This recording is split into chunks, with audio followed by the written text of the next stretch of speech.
quickly finish up this chapter.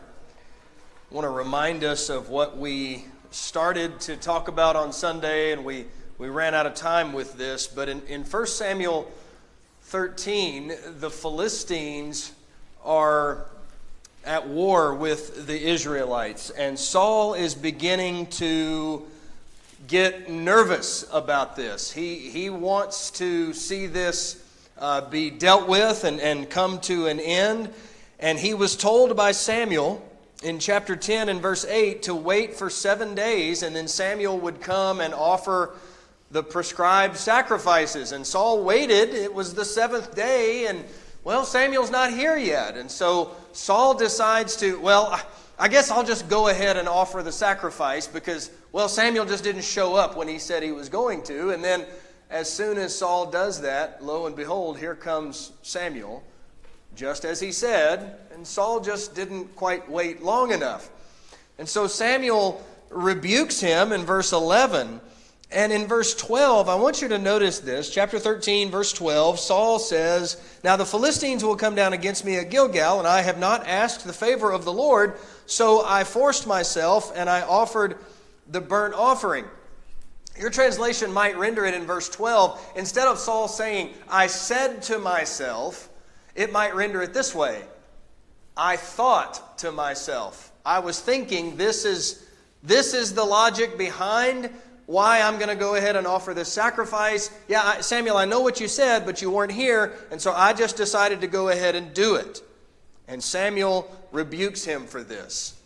Now, this is really the beginning of a series of cascading events in the life of Saul that lead us to his decline. Okay? So what I'd like to do tonight as we go throughout chapter 14 and 15 is I want to see if we can point out together the different dominoes that are falling in the life of Saul. There are a few that are bigger issues, bigger items. This is the first one. This is the first domino to fall. Saul offers an unlawful sacrifice. But there's a lot of things that go very poorly for Saul over the next couple of chapters. So as we go through 14 and 15, if you see something that's not going favorably for Saul, I want you to call it out to me and tell me, and let's see what kind of list we can come up with, okay? All right. Now, at the end of chapter 13, I'm just going to quickly mention this because it's relevant as we lead into 14. The Philistines have disarmed the Israelites. Remember, this is a time where weapons made of iron are the best kinds of weapons that you can have. And the Philistines have wisely made it so that there's no blacksmiths in the land of Israel. And when the Israelites need iron tools or implements, they have to go to the Philistines to get that. And it was cutting edge technology. So the Philistines have worked this out in their favor. And when the Israelites bring their plows or their sickles or whatever it is that they have, their tools for working in the fields, the Philistines say, I'll fix that for you, or I'll forge that, I'll sharpen that for you at a hefty price. But there's no blacksmiths in Israel, and so who are they going to go to? They have to pay the Philistines for this. But this is really important because chapter 13 and verse 22 says, "It came about on the day of the battle that neither sword nor spear was found in the hands of any of the people who were with Saul and Jonathan. But they were found with Saul and his son Jonathan." The Israelite army is facing the Philistine army, and they are woefully unprepared for this battle. Saul has weapons. His son Jonathan, who's leading the military, or at least a group of the military, he has weapons, but everybody else is unprepared. So in chapter 14 then, Jonathan and his armor bearer in verse 1, Jonathan says, "Come, let us cross over to the garrison of the Philistines." But he doesn't tell his father Saul that he's doing this. So Jonathan and his armor bearer are going to go up to the Philistine garrison, and they're going to try to take the Philistines there. Now Jonathan says to his armor bearer, okay, this is a strange story to me. I don't know if you thought about this. I mean, I don't know anything about military strategy, okay? But I'm pretty sure that what Jonathan and his armor bearer did is not the kind of strategy that I don't know, General Patton would have pursued, okay? Jonathan says, here's what we're going to do. We're going to announce ourselves to the Philistines. We're going to tell them that we're coming. And depending on what they say, that will determine whether we move ahead with the attack or not. If the Philistine says, oh yeah, come on up here, then we're going to go fight them. But if they refuse, well then we'll scale back. And then Jonathan and his armor bearer climb up this rocky cliff face, and they get to the top, and you're thinking, there's no way that two guys are going to be able to take the Philistines on, especially when the Philistines know that they're coming and they're not fully prepared. And yet, they strike down 20 Philistine soldiers. Now, obviously, what's the takeaway? I mean, according to man's wisdom, should Jonathan and his armor bearer have been successful? No. They weren't. They didn't have much weaponry. They announced that they were coming. They exhausted themselves climbing up a cliff face on their hands and knees. And then they get it to the top and they kill 20 Philistines. That should not have happened. So what does that automatically tell us? God was with them. Okay, yeah. Jonathan is ready to go and fight. He's strong. He's courageous. And God is certainly with him in this. Now, you continue on in chapter 14. Jonathan's small victory is going to lead to a larger victory. Saul and the other Israelites in the army are going to find out about this, and so they're going to want to add on to what Jonathan has done. In chapter 14, and if you look at verse 16, Saul's watchmen in Gibeah of Benjamin looked, and behold, the multitude melted away, and they went here and there. So they're looking at the Philistines. And in verse 15, it says, the garrison and the raiders were trembling, and the earth was quaking, so that it became a great trembling. There's confusion among the Philistines, and Saul sees there's an opportunity to strike here. Now, he is going to call upon the others, the army of Israel, and say, hey, we need to go and do this. We need to go and attack. But first, Saul is going to say in verse 17, number now the people and see who has gone out from us. And when they had numbered them, behold, Jonathan and his armor bearer were not there. So Saul said to Ahijah, bring the ark of God here. For the ark of God was at that time with the sons of Israel. What is Saul going to do with that? Why does he want that? God's presence going with us into the army. But I want you to think back just a little bit earlier in the book, 1 Samuel. Have the Philistines had any interaction with the ark of God heretofore? And how did that go? Right? So I wonder if Saul maybe is thinking, hey, if I take this thing into battle, maybe they'll remember that and they'll think, hey, we need to stay away from this. Remember what happened last time with Dagon and all the death and the plague and everything that happened. Maybe Saul is saying, I think they have a history here. I want the presence of God with me. So he calls for Ahijah the priest. And verse 19, while Saul talked to the priest, the commotion in the camp of the Philistines continued and increased. So Saul said to the priest, withdraw your hand. And Saul and all the people who were with him rallied and came to the battle. And behold, every man's sword was against his fellow, and there was great confusion. What swords? The Israelites don't have any swords, right? Chapter 3 said that. Whose sword is fighting against the others? The Philistines are fighting themselves. God has stirred up them into a great confusion, and they're killing each other. And so verse 23, the Lord delivered Israel that day, and the battle spread beyond Beth-aven. The Israelites are not defeating the Philistines on their own. Jonathan didn't do it. God was helping Jonathan and his armor bearer. God now is clearly helping the entire army of the Israelites by forcing the Philistines into confusion and defeating themselves. God is working in this battle. Now, we're given an interesting story right after this, and we have to be careful to look at the chronology of this, because I want you to look at verse 24. Now the men of Israel were hard-pressed on that day, for Saul had put the people under an oath. I want you to look at that past tense language. He had put them under an oath.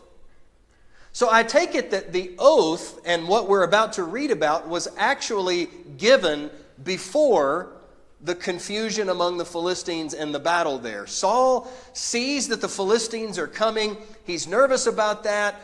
And so he gives this foolish oath. And he says, no one is to eat any food, verse 24, until I have avenged myself on my enemies. Cursed be the man who eats until this is over.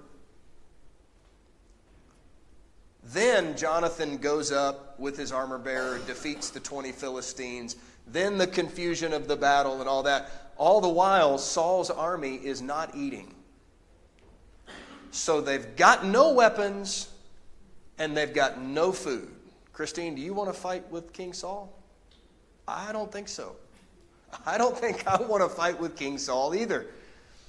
So, Jonathan, verse 27, had not heard about the oath that his father put the people under. And so Jonathan comes across some honey that's there, and he dips his staff in and he eats some of that honey, not knowing about what his father had done. Now, what are you seeing in the dominoes of Saul?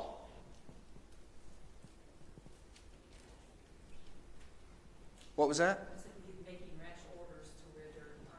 Foolish oath, right? Foolish orders. The army needs food. They clearly need weapons too, but that doesn't maybe seem like it's completely in Saul's control, though maybe he should have prepared a little bit better. But Saul makes this foolish oath, and he doesn't even think about who could potentially be at risk. I mean, his entire army is at risk because they're hungry. And oh yeah, my son leads a troop, leads some of our troops. Maybe my own son could be put at risk. Saul doesn't think about this. And Jonathan eats when he's not supposed to eat. Now, in verse 28, Jonathan is told by one of the fellow soldiers, your father put the people under an oath, saying, cursed be the man who eats food today. And all the people were weary. And Jonathan said, my father has troubled the land. And he goes on to say, look, I'm satiated. I feel better. My countenance has lifted. I am in such a much better mood because I was able to eat some of this sweet honey. If I'm as hungry as these guys were, I don't know that a spoonful of honey is going to really be the ticket for me, but it's better than nothing, I guess. But Jonathan says, what a silly thing my father has done. Why would he say this? He has troubled the whole nation because of this. And so verse 30, he says, how much more if only the people had eaten freely today of the spoil of their enemies which they found? For now the slaughter among the Philistines has not been great. Well, now that the Philistine army has turned on itself and they've been killing each other, now clearly not the whole Philistine nation has been wiped out, but this particular garrison that Jonathan attacked, there's been a victory there. And to the victor goes the spoils.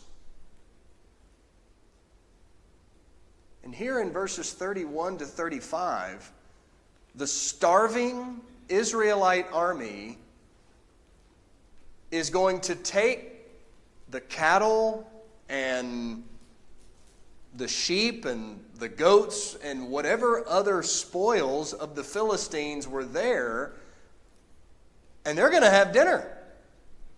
But there's a problem with this dinner, and what is that? They didn't cook the dinner. They ate the blood, which is something they are not supposed to do.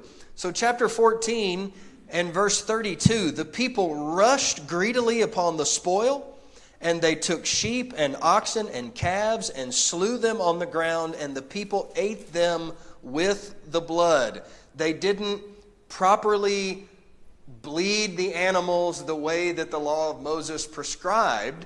But really, this is something, if you remember, it goes back even before the law of Moses, doesn't it? Genesis 9, right after the flood story and the covenant that God made with Noah, God said to Noah, don't eat animals in the blood. You need to make sure that you let that blood be drained out and properly disposed of. Don't eat the blood. And yet the whole army is doing that. And you can kind of understand why, right? These guys are hungry. It's been a long time since they ate, and now there's all these goats and sheep running around. Let's have supper. Now, to Saul's credit, he is told about this, and he says, this is wrong. We're not supposed to eat the blood. So, chapter 14, verse 33, he says, you have acted treacherously. Roll a great stone to me today. And Saul said, disperse yourselves among the people. Say to them, each one of you bring me his ox or his sheep, and slaughter it here and eat, and do not sin against the Lord by eating with the blood. So all the people that night brought each one his ox with him and slaughtered it there, and presumably they then began to eat properly the way that they were instructed in the law. So to Saul's credit, maybe stand one of those dominoes back up, right? This, he does the right thing here. But then we're about to push that domino over again. All right, before I move on to the rest of chapter 14, you guys have anything you want to add to this? Alan? Battles are often a way to obtain wealth. Yes. When you defeat the enemy, what's left behind? Weapons, food, whatever they have gathered from others that they have defeated in battle. It was there for the taking. And if you ignored that and pursued, someone else is going to get it. And it's there, and you don't get it. So events like this can often derail quickly because I'm going to get that before I go fight. Okay. And so Saul is trying to preclude that. Maybe that wasn't the best choice, but that's what he was trying to avoid. Okay, good. Anything else? All right. After this episode where the army is eating improperly, I want you to notice at verse 35, it says, Saul built an altar to the Lord. It was the first altar that he built to the Lord. So why does Saul build an altar, you think? I know it doesn't explicitly tell us, so there's no wrong answer. Obviously, there's a sacrifice involved. That's what you do with altars. But what do you think he's trying to accomplish in building this altar and offering sacrifice on it? What do you think?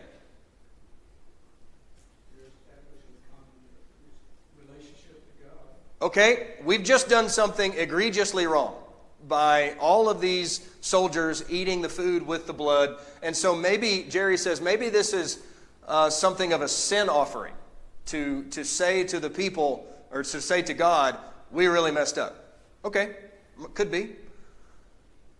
What else could it be? Joe? He was preparing to ask God what he Okay, so Joe says, let's look ahead a couple of verses. In verse 36, Saul's going to say, hey, let's go fight the Philistines again. Let's go chase after them. So maybe this is an altar that he builds so he can offer a worship offering to invoke the Lord's blessing before they go into battle. I think both of those are plausible.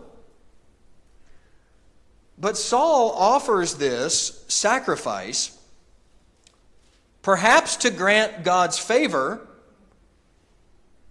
And now the men have eaten and they're going to feel better. They're going to be rested and recuperated. Now it's time to strike again. Hey, you've eaten, let's go. You've got your sustenance, let's go chase down the Philistines. So, verse 36, let us go down after the Philistines by night and take spoil among them until the morning light, and let us not leave a man of them. And they said, do whatever seems good to you. So the priest said, this is important, let us draw near to God here. Whoa, hang on. Saul, can we ask God about this first? Good idea. So the priest is going to begin that process. Verse 37, Saul inquired of God, shall I go down after the Philistines? Will you give them into the hand of Israel? But we got a problem. God doesn't answer.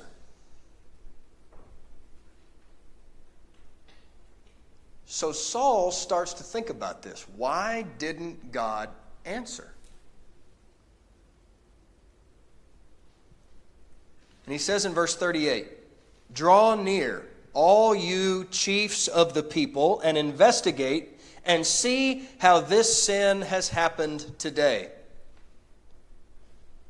For as the Lord lives, who delivers Israel, though it is in Jonathan my son, he shall surely die.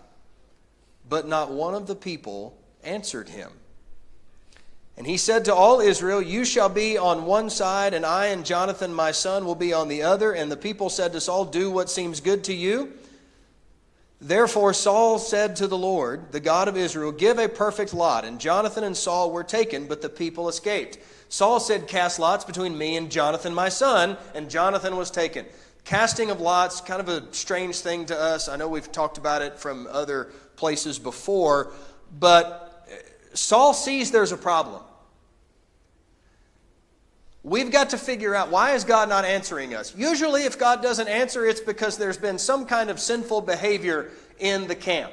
Well, we just had the thing with the blood, but we resolved that. We remedied that, so that shouldn't be the issue. Maybe there's something else. Let's see if we can cast lots and figure out what the problem is. Ultimately, this comes down to Jonathan. Jonathan is guilty of doing what? Eating some honey. Eating because of the oath that he didn't even know about. Now, Saul says, even if it's my son, he needs to die because he's guilty. So, verse 43, Jonathan, tell me what you've done. Jonathan told, hey, I ate some honey, it was on the end of my staff. Here I am, I must die. Saul said, may God do this to me and more, for you shall surely die, Jonathan. Man, do you read this and think, I don't know, this just doesn't really sit right with me. I don't like this, okay? But who comes to Jonathan's defense? The soldiers whom Jonathan leads. What do you mean you're going to kill Jonathan? If it wasn't for him, this whole victory over the Philistines wouldn't have even started. He's the one who got that ball rolling. Jonathan is the one who has given to us the help of God. So verse 45, the people said, must Jonathan die who has brought about this great deliverance in Israel? Far from it. As the Lord lives, not one hair of his head shall fall to the ground, for he has worked with God this day. And the people rescued Jonathan, and he did not die. Now, Jonathan is spared because of the will of the people, and Saul consents to go along with them because they credit Jonathan for this victory. And then nothing more is said about it. Saul, how does he navigate that moving forward with everybody? The whole army knows about the oath, and they heard him say, even if it's my son, he will die, right? I don't know how all that was done, but Bryce does, and Bryce has his hand up. Good. No, I have a question. Okay. Well, it makes me think back to Jephthah. Yeah. Also made a vow. Yeah. And it seems like, obviously it's affecting both of their children. So Jephthah's daughter and Saul's son. And they're both of the mind to go through with it. Jephthah does go through with it. And Saul's going to. Do you have any thoughts about that? Like, obviously in the law it's talked about making vows or making oaths to God and following through on them. Yep. Is that something they should have done? You don't have to make points. So all I can say to that is a couple things. First, when we were going through Judges last quarter, and Joe was teaching through that, we spent a lot of time talking about that story. I don't know if you were in this class at the time or you were somewhere else, but we spent a lot of time on that, and like a lot of time. Instead of chasing that rabbit again, I'm just going to leave that there. Let's talk privately about that if you wish. Secondly, I'll say this. Oh, be careful, little mouth, what you say. Right? I mean, we have these stories in the Scripture for this reason. To teach us, don't be rash, don't be foolish in the things we say with our lips, because it might come back to bite us, right? And so I think that's, of course, the big takeaway. But this is yet another domino that's falling in Saul's life. I'm sure he's embarrassed in front of his army because of this and how this all unfolds. They corrected him. They rebuked the king effectively in this, and that's not a good look for King Saul. Okay, Bryce, I'm not trying to put you off. Okay, Wayne? I'm not supposed to speak, but one of the thoughts I'm having is... But I'm going to do it anyways. The fact that Saul would not let the men eat had weakened the men to some extent. Sure. And that caused the men, or if you will, the tribe in whole perhaps, to sin by eating this uncooked meat and blood. That basically is a fault that lies with Saul, in my view. Good. I agree. I don't know that that's said directly here, but it seems to me that it would be. I think it's an inference. I think it's something we can infer from the text.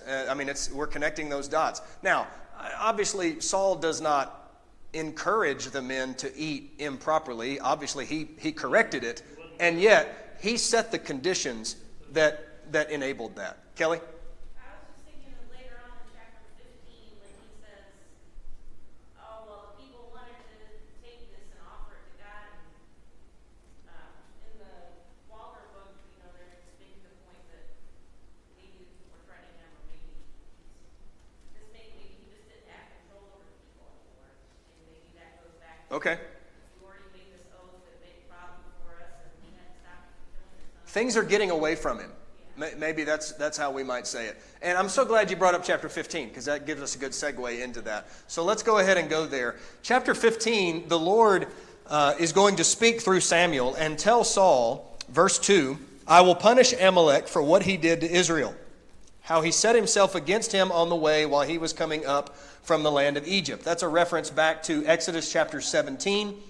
And now the instruction given through Samuel to Saul, now go and strike Amalek and utterly destroy all that he has, and do not spare him, but put to death both man and woman, child and infant, ox and sheep and camel and donkey.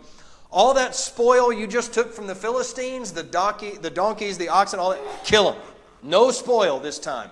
For the Amalekites, kill everyone, kill everything. Sound like familiar instruction? Where have we seen that before? The Canaanites, right. When the Israelites came into the land, that's what they were instructed to do in the book of Deuteronomy and chapter 7, as well as some other places. Now, Saul summoned the people. Verse 4, he has 210,000 soldiers. He came to the city of Amalek and set an ambush in verse 5. Then in verse 7, Saul defeated the Amalekites from Havilah as you go to Shur, which is east of Egypt. He captured Agag, the king of the Amalekites, alive, and he utterly destroyed all the people with the edge of the sword. But Saul and the people spared Agag and the best of the sheep, the oxen, the fatlings, the lambs, and all that was good, and were not willing to destroy them utterly, but everything despised and worthless, that they utterly destroyed. Verses 8 and 9 are the key to chapter 15. All right, Saul's dominoes. What do you see? Where does Saul go wrong here? Clear instructions, right? And yet he says, no, I'm going to do it this other way. He's told, utterly destroy every man, woman, and child, every animal, don't leave anything behind. So where are the points of failure for Saul and the Israelites here? What did they spare? Whom did they spare? They spared the king. Apparently they killed everybody else, but they spared the king. And then they spared the good animals. They killed all the worthless. Oh, that oxen has a broken leg. Let's kill that one. That sheep is blind. Let's kill that one. But if it's plump and fat and it makes a good T-bone, let's keep that one. Now, verse 11, the Lord says to Samuel, I regret that I have made Saul king, for he has turned back from following me and has not carried out my commands. And Samuel was distressed and cried out to the Lord all night. Here again, Samuel. Chapter 8, give us a king that we may be like all the nations around us. The very next expression, Samuel prayed to the Lord. Here, God speaks to Samuel, tells him of his regret regarding King Saul, and Samuel prays to the Lord all night long. I love that Samuel's inclination is always first to pray. And I would that was always my first inclination. But Samuel's going to go to Saul and say, hey, knucklehead, what are you doing? Once again, you've made a great mistake. He doesn't call him knucklehead. You're wondering what translation that came out of. It's not actually there. Look at what Saul says. This is fascinating. Samuel goes in verse 12 to meet Saul, and Saul says in verse 13 to Samuel, blessed are you of the Lord. I have carried out the command of the Lord. And Samuel says, oh, really? You sure about that? Then why am I hearing the sound of sheep? Why am I hearing the sound of oxen if you've carried out the command of the Lord? There should be no sheep or oxen left, right? Look at the next thing that Saul says. In verse, I've gotten behind on my slides here, I'm sorry. Verse 15, Saul said, they have brought them from the Amalekites, for the people spared the best of the sheep and oxen to sacrifice to the Lord your God. But the rest, all the lame and ones that had broken bones and stuff, we killed those. Well, the people spared the best. The people did this. Samuel is again going to talk to Saul and rebuke him for what he has done. Verse 19, why did you not obey the voice of the Lord? But you rushed upon the spoil and did what was evil in the sight of the Lord. Saul says in verse 20, I did obey the voice of the Lord.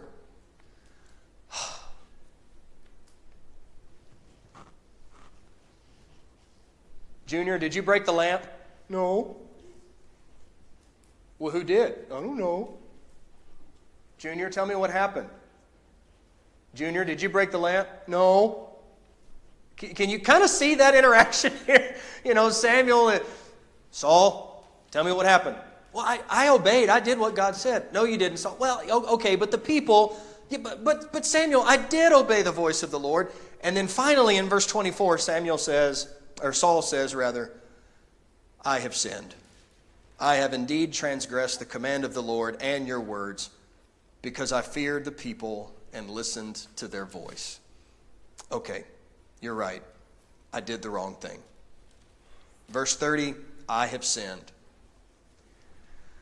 Saul finally comes around to admitting his guilt. But what do you see here that he does wrong besides disobedience? How else is this unraveling for him?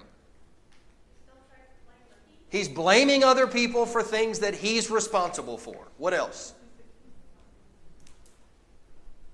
He's praising himself for doing what he was supposed to do. Okay, I did some things right. Okay, we call that justification. Yeah, okay, I did the wrong thing, but let me justify myself a little bit. Blame shifting, no accountability. Okay, Still kind of lying in a way because he's not taking full accountability. good. Where's the accountability here? And of course, Samuel is the one who is bringing that. And now, Samuel is going to say to him, the kingdom is taken away from you. That's what God said to me. Verse 23, at the end of the verse, Samuel says to Saul, because you have rejected the word of the Lord, he has rejected you from being the king.